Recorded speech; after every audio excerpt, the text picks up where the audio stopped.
Hello everyone, আজ হচ্ছে রাখি। তাই সকালবেলা ঝটপট স্নান করে রেডি হয়ে গেছে, আর এখানে সব কিছু জোগাড়জাটি করে নিয়েছে, আর আমার বোনও রেডি হয়ে বসে পড়েছে। তোমরা সবাই জানো আমার নিজের দাদা ভাই কেউই নেই, তাই জন্য আমি মনে করি আমার বোনই আমার ভাই, আমার বোনই আমার বোন।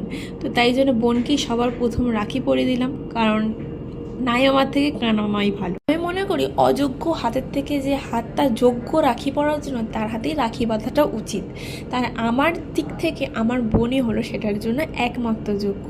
আর আমার বোনের ক্ষেত্রে আমি, আর আমার বোনের মধ্যে না কোনোদিনও আমি আফসোস দেখিনি যে ও নিজের দাদা বা ভাই নেই। আর এদের কথা আমি তোমাদের সাথে কী বা বলি, এদের কাছে হলাম আমি অন্যরকম একটা মানুষ।